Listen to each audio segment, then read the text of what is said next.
diyakini ya bahwa usia sebuah bangsa itu menunjukkan kedewasaan bangsa tersebut untuk maju dan terus bertahan. Jadi semakin lama bangsa itu berdiri, semakin maju. Sepakat atau tidak dengan ini? Silakan, siapa yang mau berpendapat? Jadi semakin lama bangsa itu semakin maju dan semakin hebat lah gitu. Anda sepakat atau tidak?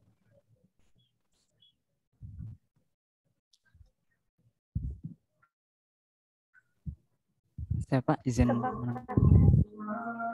menanggapi. Mana Fikri? Iya Pak. Kalau pernyataan tersebut saya cenderung sepakat Pak, melihat bahwa situasi perkembangan zaman itu cenderung mengalami perubahan. Tentu banyak tantangan juga dialami oleh bangsa tersebut untuk bagaimana terus dia menunjukkan eksistensinya. Tentu diharapkan agar bagaimana dia bisa beradaptasi dengan situasi perubahan yang semakin cepat sehingga tetap dapat bertahan dan maju untuk menunjukkan eksistensi dari bangsa tersebut. Ya. Mungkin seperti itu, Pak. Jadi maju tidaknya suatu bangsa ditentukan oleh umur bangsa itu. Gitu? Fikri? Ya, Pak. Oke. Silakan yang lain. Apakah Anda setuju? Kemapanan suatu bangsa ditentukan oleh umurnya. Ya, Bu Kiki. Ya, saya Pak Eka. Kemajuan suatu bangsa tidak ditentukan, menurut saya ya Pak ya, tidak ditentukan oleh usia bangsa itu. Banyak sekali contohnya bangsa-bangsa yang berkembang sangat pesat dari negara-negara yang memang masih muda dibandingkan yang sudah sepuh ya, yang sudah tua. Nah, bisa jadi kan kita kondisi di dalamnya yang kita lihat. Nah, bagaimana kondisi di dalamnya? Nah, jadi menurut saya tidak bisa menentukan suatu usia itu menentukan kemajuannya. Terima kasih. Terima kasih, Oke. Yang lain? Siapa yang sepakat, siapa yang tidak sepakat? Saya itu ditentukan oleh usia. Ya, silakan. Siapa ini? Saya Pak. Yulistia.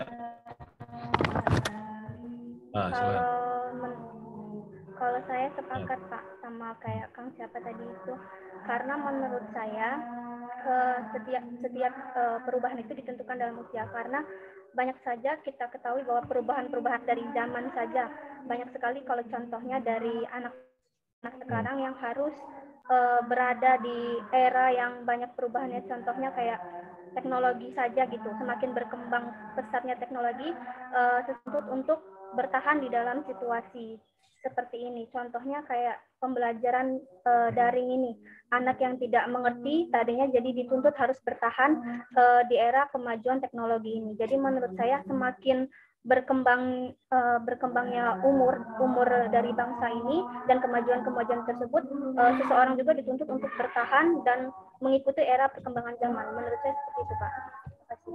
Oke, sip. Yang lain? Saya Pak, Elwas. Ya, Elwas. Menurut saya tua atau tidaknya suatu bangsa itu tidak mempengaruhi apakah bangsa itu maju atau berkembang. Misalkan sebagai contoh, Indonesia sendiri sudah merdeka dari tahun 1945, tapi masih menjadi negara berkembang. Sedangkan Korea Selatan yang baru merdeka pada tahun, kalau tidak salah tahun 48, mereka sudah menjadi negara yang merdeka. Yang sudah menjadi negara yang maju. Contoh lagi adalah Singapura yang usianya jauh lebih muda daripada Indonesia, juga menjadi negara yang maju. Gitu, Pak. Sip, satu lagi. Saya coba Pak. Iya. Farhan. Ya. Oke, Farhan Rahman. Dari kalimatnya dahulu ya kan Pak. Nah, saya setuju dan ingin melanjutkan penjelasan dari Kang Fikri, bahwasanya Kang Rifki tadi menyebutkan ada semakin negara itu semakin panjang, maka akan semakin bertambah pula masalah dan tantangan. Nah, dari masalah dan tantangan itu pasti akan banyak belajar gitu negara-negara tersebut, sehingga akan berdampak pada kemajuan negara tersebut. Itu dahulunya mungkin Pak dari kata-kata tersebut.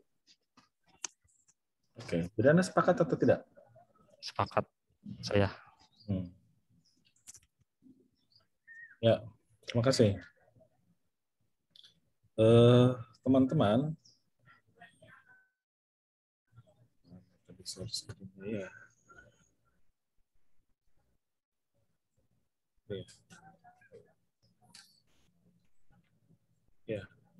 Dahulu tuh diyakini bahwa usia sebuah bangsa itu menunjukkan kedewasaan bangsa tersebut. Artinya semakin panjang usianya, ya, itu semakin maju. Tapi ternyata kenyataan ini sekarang terbantahkan ya.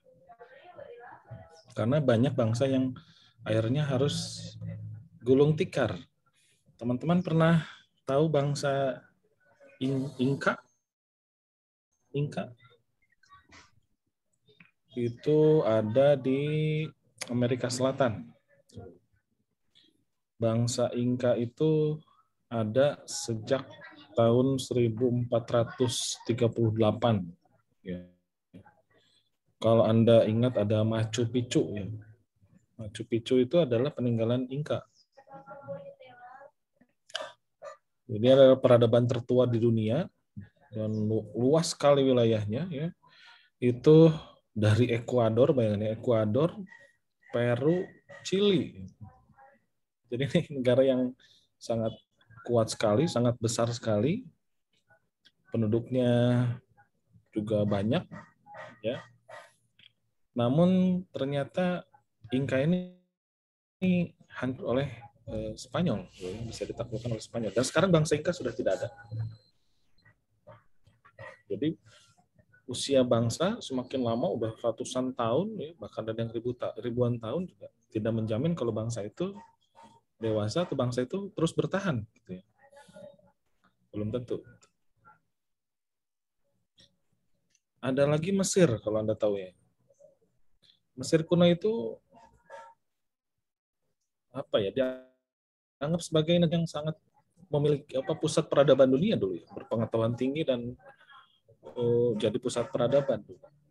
Dan catatan-catatan sejarah itu adanya di Mesir kuno dulu ya. Ada piramid, ada Sphinx dan ya, itu menunjukkan ada sebuah peradaban yang sangat maju ketika itu. Gitu ya. Namun ya karena satu dan lain hal ternyata juga sekarang Mesir itu menjadi tertinggal jauh gitu ya oleh negara-negara yang beda dengan negara Singapura misalnya gitu ya. Singapura itu kan negara kecil ya. Tapi kalau lihat GDP-nya luar biasa gitu ya. Singapura itu. Jadi usia negara tidak menunjukkan kalau dia akan lebih sukses atau tidak. Nah, termasuk usia Anda muda atau tua juga tidak menjamin kalau Anda lebih kreatif atau tidak kreatif. Nah, salah satu hambatan kreativitas itu karena tadi merasa terlalu muda atau merasa terlalu tua. Pak, kayaknya saya belum layak Pak untuk ini. Nah, itu paradoks dan paradigma perkembangan kita. Nanti yang sudah tua, aduh, udah tua gini mah udah nggak zamannya lagi untuk berkreativitas. Jadi mau kapan gitu ya? Yang muda bilang, aduh Pak, saya masih terlalu muda. Yang tua merasa sudah terlalu tua, jadi mau kapan gitu ininya, ya?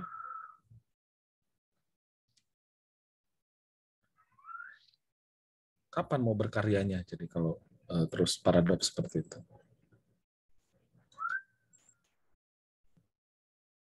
Yang kedua, ada diyakini bahwa bangsa kulit putih lebih kreatif, lebih maju, dan lebih modern dibandingkan dengan ras yang lainnya. Siapa yang setuju, siapa yang tidak setuju? Silakan, yang belum berpendapat. Ya, silakan. Izin menanggapi, saya tidak setuju dengan pernyataan ini, di mana bahwasanya semua ras, suku, ataupun mau itu kulit ataupun fisiknya itu berhak ataupun tidak, pasti mereka itu lebih kreatif dibandingkan yang lain, karena semua orang itu berhak dan memiliki kreativitas yang berbeda-beda. Jadi tidak pasti bahwasanya yang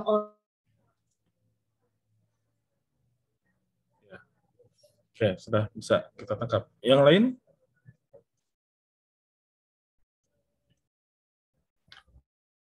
Siapa lagi? Tadi Raudo. Saya, Pak. Ya, Ananda. Ya, saya juga sebenarnya tidak setuju bahwa hanya bangsa kulit putih saja yang bisa kreatif, karena melainkan dari tingkat kognitivitas setiap orang. Sedangkan yang tingkat kognitivitasnya tinggi itu tidak hanya dari bangsa kulit putih, melainkan dari bangsa kulit hitam dan juga kulit kuning, yaitu orang Asia. Seperti itu. Ya. Jadi kalau Ananda kulitnya apa? Kuning. Oh, kuning. Karena Asia, Pak. Iya, Asia ya. Rifa juga orang Asia, tapi kalau kulitnya sawo ya kayak saya, Pak. Iya. Ya, kuning langsat ya. Sebagiannya sawo lah kayak Bapak ya. Sawo buruk sedikit lah. Ya, biar lebih hidup ya ini kan.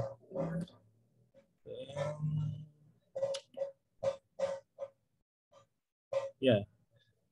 Kalau kita kedatangan orang bule gitu ya, kan sok di Paroto gitu aja di kampung Maya dulu ya, karena diyakini mereka lebih unggul dari kita gitu ya, dan lihat lebih kreatif gitu ya, buku-buku teks juga ngambilnya lebih banyak dari bangsa kulit putih gitu. Nah, ternyata ini juga salah gitu ya.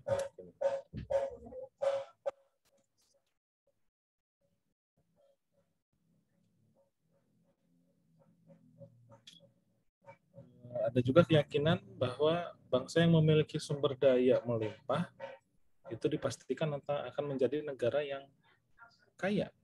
Sepakat atau tidak? Tidak, Bapak. Tidak, Pak. Coba Rizky. Ya, Pak. Contohnya ya negara kita sendiri ya, Pak. Negara kita ini sumber daya alamnya melimpah. Akan tetapi negara kita ini kenyataannya masih menjadi negara yang belum maju kan, Pak, masih yang menengah istilahnya kan. Karena di sini sumber daya alamnya itu tidak dimanfaatkan dengan baik, tidak diolah dengan baik, tetapi malah diolah atau digunakan oleh orang-orang dari luar, oleh asing. Seperti itu. Jadi SDM-nya tidak memanfaatkan SDA dengan baik. Oke. Yang lain? Sepakat atau tidak? Bahwa negara yang melimpah sumber dayanya itu dimungkinkan akan kaya dibandingkan negara-negara yang tidak punya sumber daya alam terutama. Siapa lagi?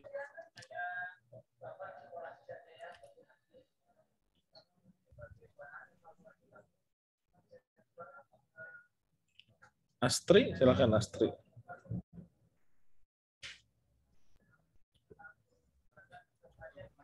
Iya, Bapak.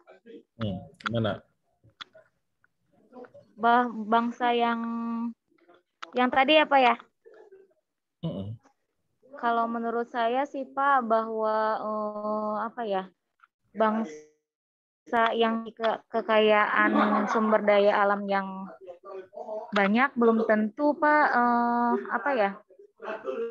bisa mengolahnya dengan baik gitu ya, Pak ya. Contohnya saja contoh dibalik itu ya Pak, misalnya negara Cina kan dia sebenarnya tidak memiliki memiliki sumber daya alam yang melimpah ya Pak, tapi dia justru mengambil atau memanfaatkan dari negara lain gitu Pak. Jadi kebalikan dari yang diberikan oleh Teriski tadi.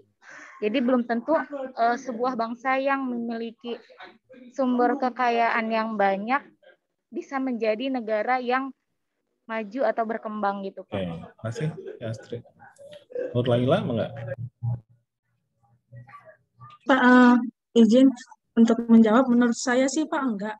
Contohnya gimana? Karena sumber daya yang banyak, tapi SDM, sumber daya manusianya tidak mendukung, akan percuma Pak. Sehingga sumber daya alam tersebut tidak dikelola dengan baik, menghasilkan kerugian besar malahan. Contohnya kayak Jepang Pak. Jepang kan kalau dikatakan sumber daya alamnya itu kan kurang. Bahkan setelah dibom Nagasaki dan Hiroshima itu kan mereka kehilangan sumber daya alamnya. Cuman dibandingkan Indonesia, pendapatan mereka lebih tinggi daripada kita. Kemajuan mereka lebih tinggi daripada kita. Kita masih menjadi negara berkembang gitu Pak. Terima kasih Pak, itu aja. Terima kasih. Ya, betul ya teman-teman. Jadi melimpahnya sumber daya alam juga belum tentu menjamin negara tersebut menjadi negara yang sejahtera atau kaya raya.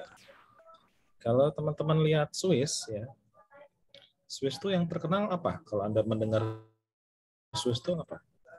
Coklatnya. Nah, coklat ya. Kalau jam tangan. Jam tangan, betul Prof. Oh ya, jam tangan juga Pak. Kolektor Kalau Anda lihat, ternyata sumber daya alam Swiss itu ya nggak banyak juga ya. Kalau kita lihat di web itu ya, di web negaranya tuh sumber utama mereka tuh batu kerikil, pasir, tanah liat, coba gitu sumber daya alamnya itu. Namun dia menjadi produsen coklat terbesar di dunia, gitu ya. Dan sebagiannya coklatnya tuh diimpor dari Indonesia. Terbesar jadi impornya tuh. Ada orang Asia Tenggara, ada orang Sulawesi Tenggara di sini. Itu sumber daya coklatnya itu luar biasa gitu ya. Jadi Sulawesi itu kaya akan coklat. Tapi coklat itu diekspor ya ke Swiss, ke negara tetangga kita nih Pak Eka, ke Malaysia ya. Jadi begitu kita ke Malaysia pulangnya bawa coklat, harganya kan beda gitu. Ya, antara coklat mentah dengan coklat yang sudah jadi. Karet kita ini sangat melimpah gitu ya. Tapi dibawa ke Jepang, oleh Jepang dijadikan ban. Harganya lain ya, melimpah. Nah, yang heboh itu juga lobster. Yeah. Ya, lobster itu kan milik sumber daya alam di kita gitu di Indonesia gitu ya, tapi dibawa ke Vietnam ya, bibitnya itu gitu ya. Nah, ternyata sekarang yang mengekspor lobster ya harganya padahal kan ratusan ribu gitu ya, padahal bibitnya kan sangat murah. Jadi betapa memang sumber kekayaan alam itu tidak menjamin gitu ya. Jadi kita lihat misalkan tetangga kita Singapura gitu ya, dia karena merasa sumber kekayaan daya alamnya itu sedikit ya, maka dia kreatif gitu sehingga bisa menguasai ya pelabuhan itu kebanyakan dikuasai oleh Singapura gitu ya.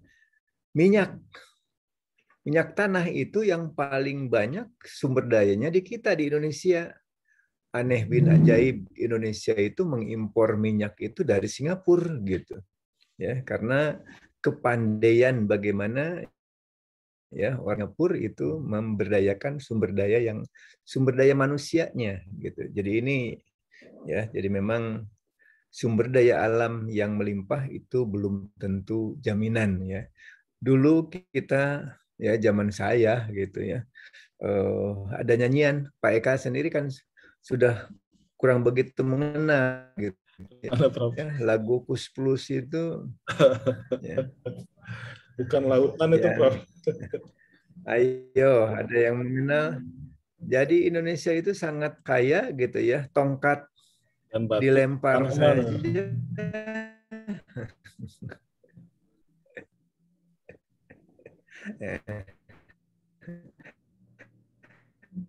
Ini betapa kekayaan Indonesia sangat melimpah, tetapi ketika tidak akan datang ya. Saya lihat di Sulawesi Tenggara itu ya, Antam ya, perusahaan Antam itu menggali tembaga di Kolaka, Sulawesi Tenggara gitu ya, dan menyebabkan kerusakan lingkungan gitu ya. Di kita sendiri ini kalau kita lewat jalan tol ini ya, banyak gunung-gunung sekarang yang gitu ya, karena dipakai ya untuk pembangunan. Bahkan itu nanti suatu saat ya, generasi yang akan datang, anak-anak kita akan kesulitan. Nah, sebetulnya Pak Eka ini ya, dulu Pak Habibie sangat berambisi ya untuk bisa meningkatkan sumber daya manusianya gitu ya, supaya alam yang melimpah ini bisa dimanfaatkan. Jadi beliau itu mengimpor satu pesawat saja ya, itu sudah bisa tukar guling dengan beras dari Vietnam ya, itu puluhan ton gitu. Jadi ini gagasan-gagasan Presiden Habibie pada waktu itu ya. Tapi ternyata memang akhirnya IPTN sekarang pun agak ya terseok-seok gitu ya, ekspor kita ke luar. Bahkan SDM yang sudah disiapkan zamannya Pak Habibie itu banyak yang lari ke luar negeri, gitu, dimanfaatkan oleh perusahaan-perusahaan penerbangan dari luar negeri. Jadi memang ini tentu ya tadi sepakat bahwa memang sumber daya kekayaan alam itu ya belum menjamin ya untuk bisa meningkatkan kesejahteraan ya apabila SDM-nya ya tidak menunjang gitu. Jadi contoh ya, ketika kita akan mendarat di Batam ya, kalau bepergian ini ada orang Bangka Belitung? Ada nih, Eka Putri. Ada, Pak. Eka Putri ya. Ini nah Bapak kurang persis tahu kalau Bangka Belitung apakah ketika akan mendarat itu harus lapor ke Changi Internasional ya, airport gitu ya, karena yang ke Batam itu aneh gitu. Jadi kita memiliki udara yang begitu luas, tapi justru ya teknologi dikuasai oleh negara kecil Singapura gitu ya. Ya, jadi ini berkat teknologi manusia yang sangat memadai itu tentu ya Singapura bisa melesat gitu ya, meskipun tadi disebut-sebut kemerdekaannya di belakang Indonesia gitu ya, ini sejarah. Nah tentu ini kejayaan kita pun sebetulnya ya dari sisi kreativitas inovasi itu ya dari sejak zaman dulu. Siapa yang ini ada yang dari Jawa Tengah ya, kalau melihat Borobudur ya, ini kan saya tidak membayangkan itu bagaimana batu itu diangkut satu persatu, ditumpuk menjadi Candi Borobudur. Kalau bukan karena kreativitas, tentu ini akan tidak bisa tidak bisa jalan. Dan konon katanya rekat antara satu batu dengan batu yang lainnya itu sangat kokoh. Nah, tentu ini hasil karya inovasi gitu ya. Jadi ini ada game yang seperti itu tentu ya harus kita kembangkan untuk meningkatkan sumber daya manusia. Jadi SDM itu ya SDM unggul itu menjadi kejaran kita semua. Ya. Kalau masyarakatnya memiliki kreativitas,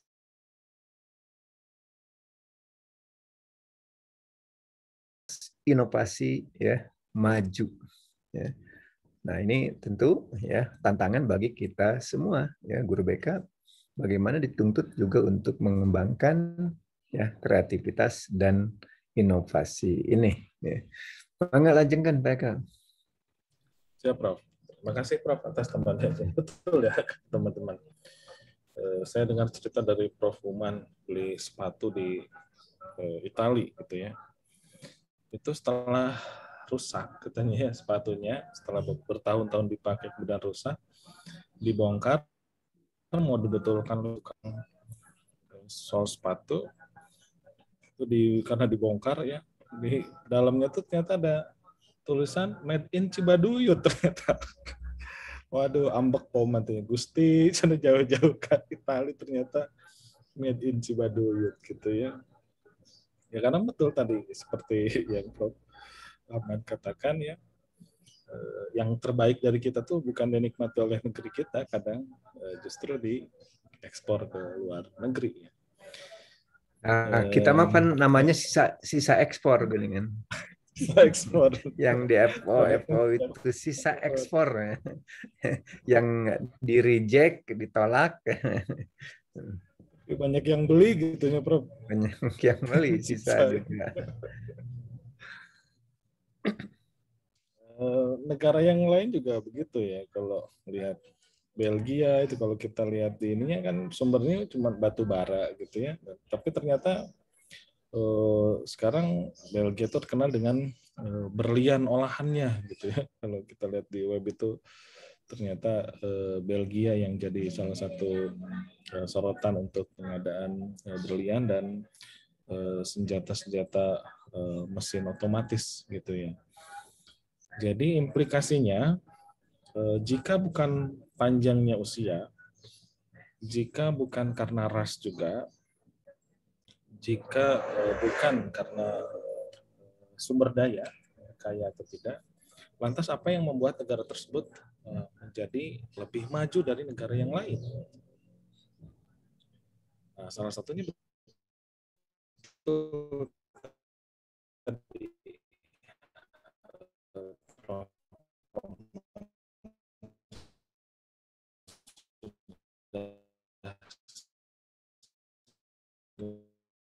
adalah karena saudaranya yang terampil. Untuk menjadi seseorang yang hebat itu jangan nunggu tua dulu gitu. Jadi karena usia terlalu tua, terlalu muda, itu menjadi salah satu paradoks perkembangan. Bahkan S2-nya juga belum lulus, masa harus sudah punya HKI, masa harus sudah terindeks Scopus. Nah, itu juga sama ya. Tidak harus nunggu S2 dulu baru Anda ID Scopus. Tidak harus nunggu lulus S2 dulu baru Anda punya HKI sendiri gitu. Ya. Pak, saya mah dari kampung, Pak. Ini juga asalnya. Terus kenapa kalau dari kampung gitu ya? Prof. Ahmad dari kampung. Saya dari kampung, salah di Rancaikek. Gitu. Prof. Agus dari Garut. Kalau mana, Pak Eka mah gitu itu disebutnya diskotik, Pak Eka. Kalau Rancaikek mah. Di sisi kota ya, Prof. Di sisi kota. Sisi kota Saetik. Jadi ya karena ternyata bangsa maju itu juga tidak ditentukan oleh ras, ya, kulit putih, kulit hitam. Jadi mau berasal dari manapun ya. Fani, Pak, saya mah dari Cianjur, Pak, terus kunaon mun ti Cianjur, Fani ya. Riva dari mana Tasik, gitu. Padahal memang orang Tasik, terus kenapa kalau orang Tasik gitu ya. Semua orang berhak untuk sukses, setiap orang berhak untuk maju, tinggal mau atau tidak. Itu jadi salah satu hambatan. Yang terakhir karena saya mau bukan dari keluarga mampu, gitu. Ya siapa yang dari keluarga mampu? Ya, saya juga dari keluarga yang dibilang mampu tidak gitu ya, karena ibu saya guru SD, ya penghasilan guru SD lah gitu ya standarnya. Ayah saya security ya, satpam. Sampai pensiun di satpam. Jadi kan dari keluarga mampu juga, karena kreativitas dan inovasi salah satunya, ya akhirnya ada jalan. Allah berikan jalan karena memang kesuksesan itu tidak ditentukan oleh ketiga hal tadi. Jangan merasa terlalu mudah untuk membuat karya, merasa kamu dari kampung, kemudian Anda tidak berhak sukses, atau juga Anda dari keluarga yang biasa-biasa, sehingga juga Anda merasa tidak layak untuk berprestasi, gitu ya. Itu implikasinya pada kehidupan Anda. Nah, menurut Anda, jika bukan ketiga yang tadi, apa saja yang membuat negara itu bisa menjadi lebih maju dari negara yang lain? Silakan, siapa yang mau berpendapat? Jika bukan usia, jika bukan, ya silakan, mana tadi? Saya Prof. Maaf, ya. Ya silakan. Sinyalnya. Kalau menurut saya Prof, bagaimana cara agar mampu bersaing dengan negara-negara lain agar lebih maju? Yang pertama, kita sebagai warga Indonesia tepatnya harus menghargai orang-orang cerdas yang ada di negeri ini. Karena contohnya saja Prof, seperti PT Freeport kalau tidak salah yang mengelola emas itu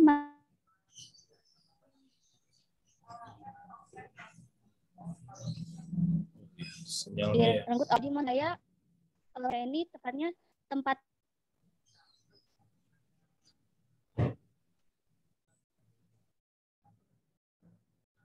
mengelolanya, ya mungkin ada yang kurang menghargai orang-orang yang cerdas dan mampu mengelola sumber daya alam tersebut. Contohnya banyak sekali Pak yang saya ketahui orang-orang cerdas yang ada di Indonesia malah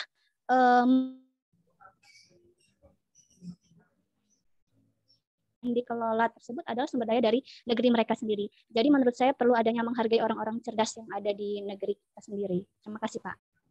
Oke, terima kasih Yulis. Jadi katanya perlu menghargai orang terbaik yang ada di Indonesia, gitu ya. Silahkan yang lain apa yang kalau bukan tiga hal tadi, apa yang bisa membuat negara menjadi negara yang sukses, yang maju dalam perspektif Anda?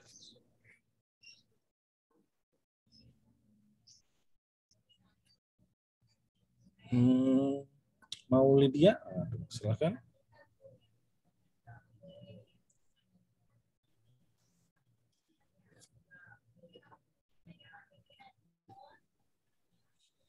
Ya Bapak.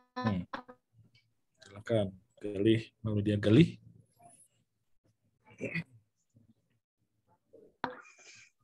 Kalau jika menurut saya yang tadi telah dijelaskan, sebuah negara.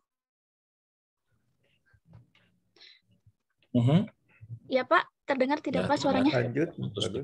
Ya, maaf sinyalnya. Menurut perspektif saya, salah satu faktor sebuah negara bisa maju yakni kalau melihat dari negara Jepang gitu ya Pak, di sana itu benar-benar menegakkan sekali gitu kejujuran gitu. Salah satunya mereka dari benar-benar memaksimalkan sebuah lembaga, salah satunya lembaga anti korupsi gitu. Jadi kalau misalkan suatu negara sudah tidak ada korupsi, insya Allah negara itu bisa maju. Itu menurut perspektif saya sih Pak. Kalau korupsinya itu dalam berbagai aspek ya, tidak hanya materi, tapi hal lainnya juga gitu. Begitu Bapak. Ya, sip, terima kasih. Ya. Jadi kalau korupsi sudah tidak ada, katanya dimungkinkan negara tersebut akan lebih sukses menjadi sistem yang kita bangun ya. Baik, rekan-rekan di samping, jadi betul yang perlu kita kembangkan berarti fokusnya adalah pada sumber daya manusianya. Ya. kalau sumber daya manusianya sudah kita bangun, maka tidak punya sumber daya alam pun dia akan mencari. Gitu. Kalau kita lihat sejarahnya kan Singapura ini orang-orang buangan sebetulnya ya, para tahanan-tahanan perang ke pulau. Nah, salah satu pulaunya itu adalah Singapura. Gitu. Jadi bagaimana mereka bertahan hidup itu yang membuat mereka jadi hebat seperti sekarang. Jadi jangan kalau di Singapura agak keras kehidupannya karena memang masa lalu mereka keras gitu. Masa lalu mereka keras. Kalau kita ya beberapa tahun dijajah itu ya ada yang terlena bobokan gitu ya. Ada yang tetap dibiarkan bodoh kan oleh politik penjajah. Sehingga ya sebagiannya menjadi tidak struggle. Oke, kita lanjutkan. Dalam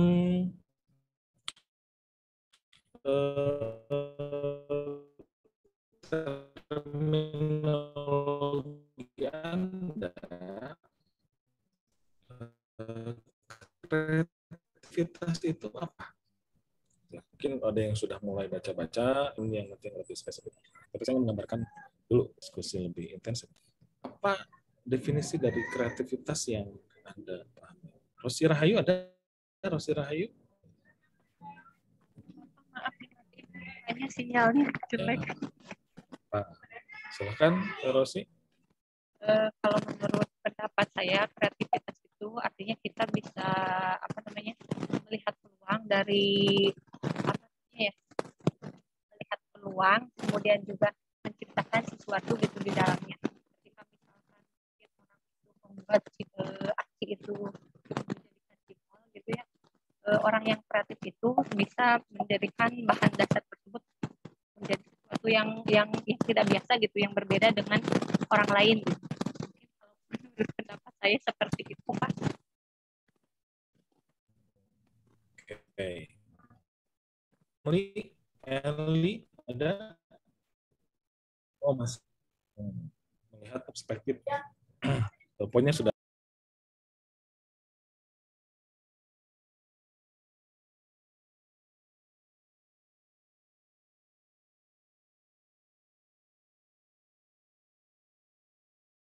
Yang baru. Buat hitungan baru. Oke. Terima kasih, Ramri Eli. Nabilah. Iya Pak, sebelumnya mohon izin off cam ya Pak, sinyalnya kurang stabil dari tadi. Ya, silakan. Kalau menurut saya, kreativitas itu merupakan kemampuan seseorang untuk menghasilkan sebuah komposisi ataupun produk ataupun sebuah gagasan yang pada dasarnya itu baru. Mungkin bisa berupa juga kegiatan imajinatif atau sintesis berupa pemikiran yang hasilnya bukan hanya sebuah perangkuman tapi adanya sebuah produk gitu. Terima kasih Pak. Ya, satu lagi lah, silakan. Rifa belum kedengaran suaranya. Oh, bentar, tes lebih bentar ya. Baik, siap, silakan. Teh Kang Rifa. Baik, terima kasih izin menjawab Pak Dokter. Kreativitas itu adalah kemampuan untuk menemukan sesuatu yang baru, bahkan masa yang ada di lingkungan sekitarnya, baik di masa sekarang maupun di masa yang akan datang. Terima kasih. Silvi, enggak? Bu Silvi.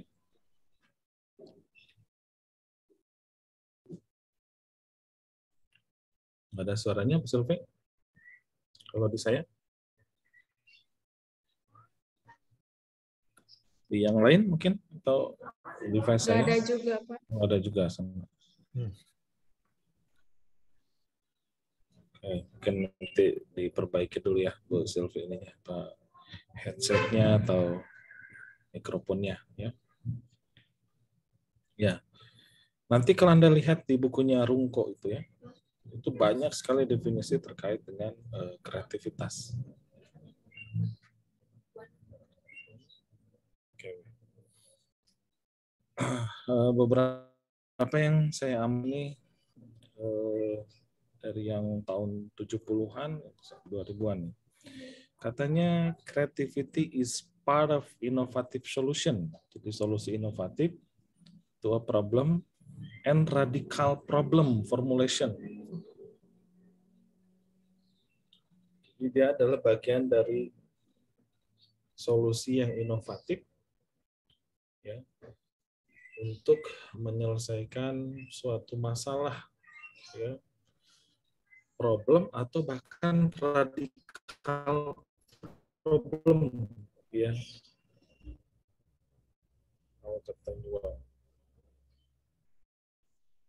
Atau ke personability. Jadi orang yang bisa melihat hubungan ya, relationship yang orang lain belum bisa lihat gitu ya. Nah, hubungan itu ya hubungan dari pengetahuan, pengalaman, opini gitu ya. Jadi sebetulnya setiap orang itu punya kesempatan untuk berkreativitas.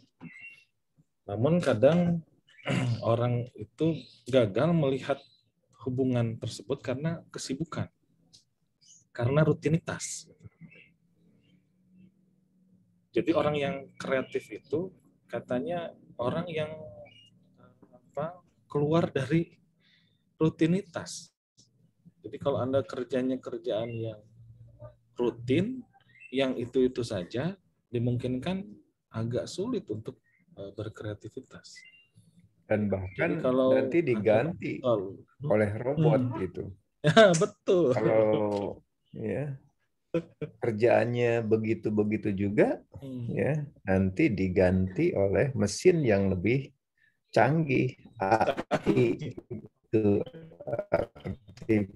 artificial intelligence itu ya tentu harus lebih dahulu menjadi orang yang kreatif gitu ya. Nah ini, nah tadi disebutkan siapa yang menyebutkan bahwa kreativitas itu selalu sesuatu yang baru, tentu ya tidak harus selamanya baru ya.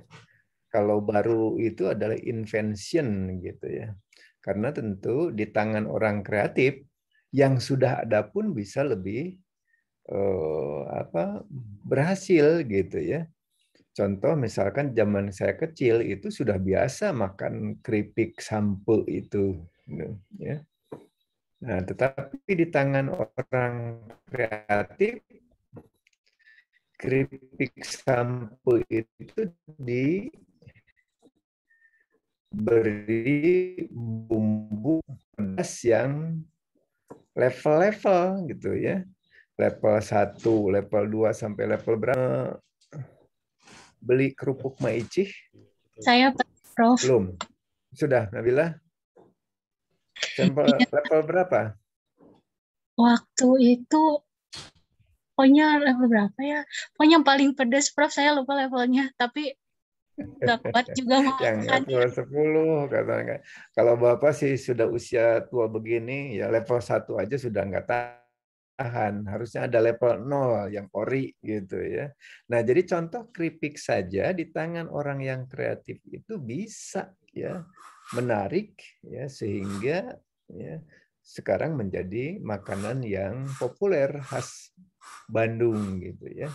Ini jadi tentu bukan harus semuanya baru, tetapi mungkin yang lama pun tetapi diolah sedemikian rupa ya, ditambah-tambah gitu ya. Kemasannya kalau dulu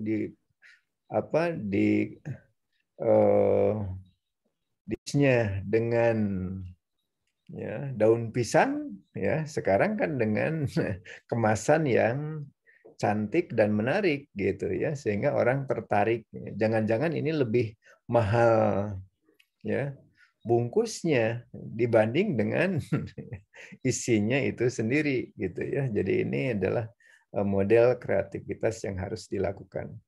Ada yang pernah membaca enggak Mas Nadiem itu mengapa dia mendirikan Gojek? Ya. Ada nggak yang sudah baca kisahnya?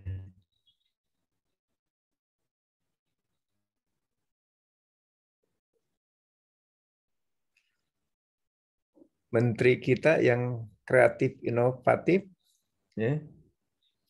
Jadi sebetulnya gaji dari Gojeknya itu bisa lebih tinggi dibanding gaji menteri gitu ya. Tapi tetap betah jadi menteri gitu.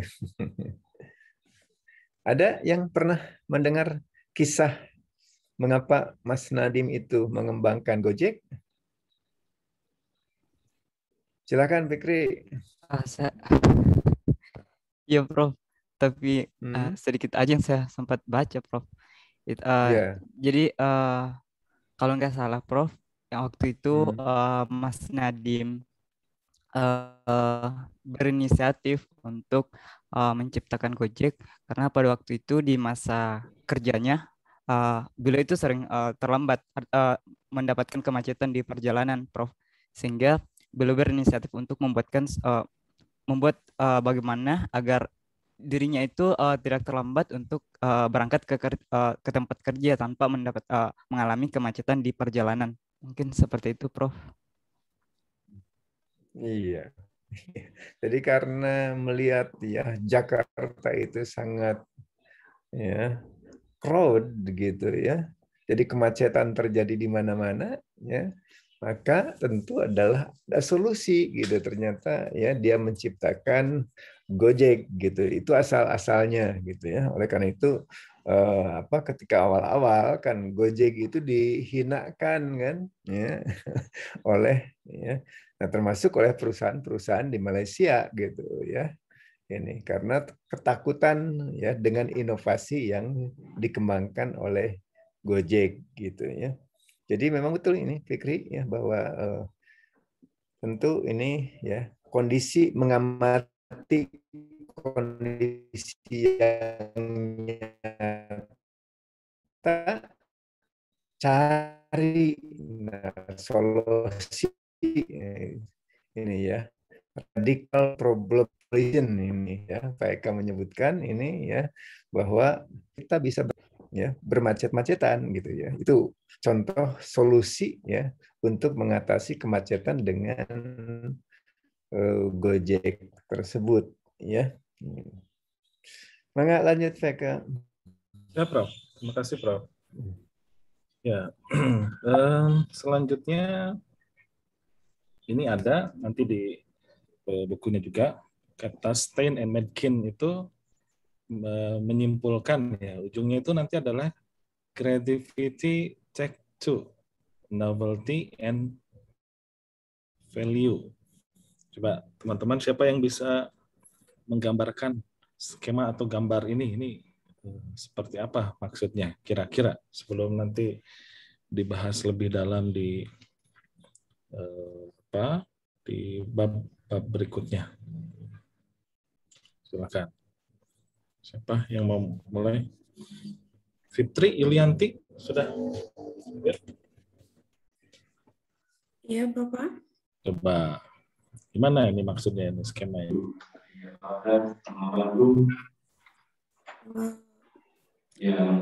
Menurut yang saya lihat di sini, di mana sebuah kreativitas itu diambil untuk melahirkan solusi, di mana di masa yang lalu atau yang kemarin-kemarin itu ada sebuah masalah dan ada suatu masalah. Nah, kreativitas ini dijadikan solusi untuk bagaimana ke depannya gitu, peluang di masa depan itu seperti itu, Bapak.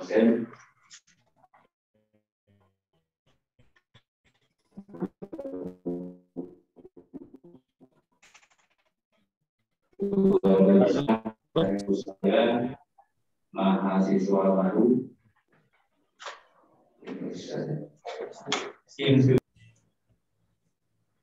ya, terima kasih. Oke, silakan yang lain siapa? Silakan siapa yang mau menambahkan atau mengomentari yang lain? Saya, Pak. Ya, silakan. Menurut saya dari bagan ini, kreativitas itu ada karena adanya sebuah persoalan yang yang persoalan itu menimbulkan adanya solusi, yaitu kreativitas, di mana solusi ini memiliki peluang untuk memperbaiki persoalan itu, namun memiliki resiko juga dalam memperbaiki persoalan itu, gitu Pak. Oke, ya satu orang lagi. Saya Pak nyoba Pak. Ya silakan Bagus. Maaf ya Pak kalau salah. Ya nggak apa-apa, sama juga belajar ya. Iya, jadi berangkat dari masa lalu yang ada persoalan dan sebab, sehingga munculnya solusi untuk masa depan yang menghasilkan suatu kebaruan dan yang bernilai gitu Pak. Oke. Sip. Terima kasih Kak Putri. Jadi skema ini menunjukkan bahwa kreativitas itu adalah proses menemukan ide-ide atau solusi atas sebab dari persoalan yang terjadi di masa lalu, ya, in the past, kok ya, mengelola risiko ataupun meraih peluang, ya, kata Stan and Medley gitu. Jadi bisa dua hal, meraih peluang atau mengelola resiko. Jadi resiko itu mungkin tidak bisa dihilangkan ya, tapi kita bisa kelola agar resikonya tidak bertambah parah. Dan di masa kini, maka solusi itu disebut kreatif kalau menghadirkan dua ini. Ada novelty, kebaruan, kemudian bernilai, ya. Baru, kemudian juga bernilai. Ya. Nilai baru, kemudian bernilai, valuable, ya, ada nilainya. Siapa yang menilai baru dan value itu? Ya user, ya, user Anda. Kalau produk kreatifnya untuk bagi guru, ya guru merasa kalau ini baru dan ini bernilai, ada manfaatnya untuk saya. Jadi bukan hanya sekedar baru, tapi ada nilainya, ada kebermanfaatannya, gitu ya. Ada penemuan katanya untuk membunuh kecoa itu, ini penemuan hebat ya. Risetnya juga bertahun-tahun. Membunuh kecoa itu gampang, tinggal digunting antenanya. Gitu. Emang novelty baru, tapi nggak bernilai. Bunuh kecoa mau ditakol langsung ke sepatu beres ya. Tidak perlu riset lama-lama gitu. Penemuannya baru, tapi nggak valuable. Gitu. Ya. Dan ternyata betul ya, ketika kecoa itu digunting antenanya, dia mati gitu dalam beberapa saat itu. Karena bingung atau gimana ya hasil risetnya itu. Itu oleh mahasiswa MIPA di riset. Antenanya teh kumis Pak kan? Mohon Pak harus panu 2 eta Pak. Iya, mau hutan gitu nanti di rumah diguntingannya kumisnya. Itu baru ya, novelty, tapi valuable-nya rendah gitu. Ya kalau mau membunuh kecoa, takol langsung sapu nyereng gitu ya, semprot ke baygon selesai gitu. Nah dengan hasilnya baru, tapi juga tidak menimbulkan value-nya gitu ya. Oke, slide terakhir ini untuk memancing Anda saja, semuanya nanti ada di buku ya. Nah, menurut Anda bagaimana perkembangan kreativitas individu? Apakah semakin bertambah usia semakin kreatif atau sebaliknya menurut Anda? Apakah semakin bertambahnya usia semakin kreatif atau bahkan sebaliknya? Silakan, siapa yang mau berpendapat? Siti Masri ini belum kedengaran suaranya ya hari ini? Ya, Pak. Sedang menyimak. Ya, terkait pertanyaan bagaimana apakah kreativitas itu semakin bertambah usia, mohon maaf. Semakin bertambah usia semakin kreatif. Tergantung Pak, menurut pandangan saya pribadi, tergantung informasi yang dia terima, tergantung pengalaman yang dia jalani seperti itu Pak. Karena baru kemarin saya baca ada kutipan dari Bung Chandra bahwa kepribadian seseorang itu atau tingkat intelijensi seseorang itu tergantung dari apa yang dia baca, seperti itu. Jadi tidak menuntut kemungkinan bahwa yang lebih muda bisa lebih kreatif atau yang lebih tua mungkin jauh lebih kreatif daripada yang muda, seperti itu. Mohon maaf ya Pak, di sini ada diskusi. Ada nggak contoh yang tua menemukan? Bu Siti. Yang tua apa kreatif? Prof ya? Yang kreatif itu yang tua. Apa ya? Belum, Prof. Belum. Ya. Pernah dengar ini senang KFC nggak, Bu Siti? Senang sekali, Prof. Saya sering ke sana. Nah, itu. Tahu nggak itu? Ternyata KFC itu siapa penciptanya? Bapak yang ada di gambar itu. Yang di logonya itu ya, Prof. Ya, yang di logonya itu. Ya, Kolonel. Yang logonya itu ya Kolonel Sanders itu, beliau baru menciptakan itu ya setelah pensiun gitu. Betul, Pak. Jadi yang tua pun gitu ya, tadi kalau memang dia terus tekun ya, bisa juga menciptakan gitu ya. Jadi jangan pernah berhenti bagi kita untuk melakukan ya terobosan untuk memecahkan solusi ya dengan cara yang efektif dan efisien gitu ya. Gitu. Jadi ini yang harus diketengahkan gitu. Terima kasih Pak Eka. Ini tampaknya waktu juga yang kita sudah habis ya. Membatasi kita ini ya. Perlu dipoto dulu. Ya, teman-teman. Nanti kalau teman-teman lihat pelajari ini ya, terakhir ya, ternyata untung tadi Teh Rini itu menjawabnya bukan karena individu masing-masing gitu ya Pak ya. Tergantung individu masing-masing ya, itu nggak usah belajar kita karena tiap orang kan unik gitu ya. Nah, trajektori perkembangannya tuh begini teman-teman. Ya, nanti itu ada, ini dibahas di pertemuan minggu depan. Ya. Jadi di usia muda itu tinggi, nanti ada usia sekolah ternyata risetnya tuh agak turun. Karena beberapa sistem pendidikan kita membungkam kreativitas tuh kalau bahasanya Rungko itu. Ya. Tapi nanti terakhir dia akan naik lagi. Iya. Ya, ini menarik nanti minggu depan kita. Dik doang, Pak Eka, waktu Dik doang dia undang ke kita gitu kan. Ya.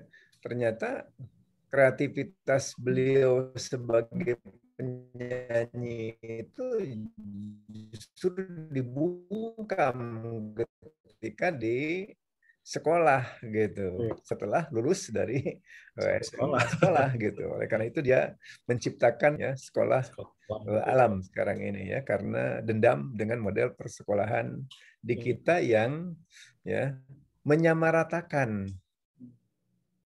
Jadi karena keterbatasan dari kemampuan guru ya untuk melakukan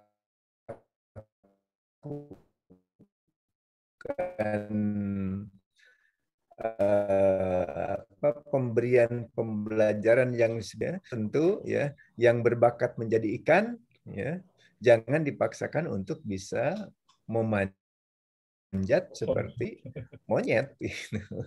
Nah ini ya kritik terhadap sekolah-sekolah kita adalah tadi membunuh justru kreativitas anak-anak bangsa. Terima kasih. Terima kasih rekan-rekan juga. Mudah-mudahan teman-teman selalu sehat dan kita akan kembali minggu depan. Terima kasih. Kita akhiri dengan mengucap hamdalah. Alhamdulillah. Kita sedang terus baik. Assalamualaikum warahmatullahi wabarakatuh. Terima kasih. Waalaikumsalam warahmatullahi wabarakatuh.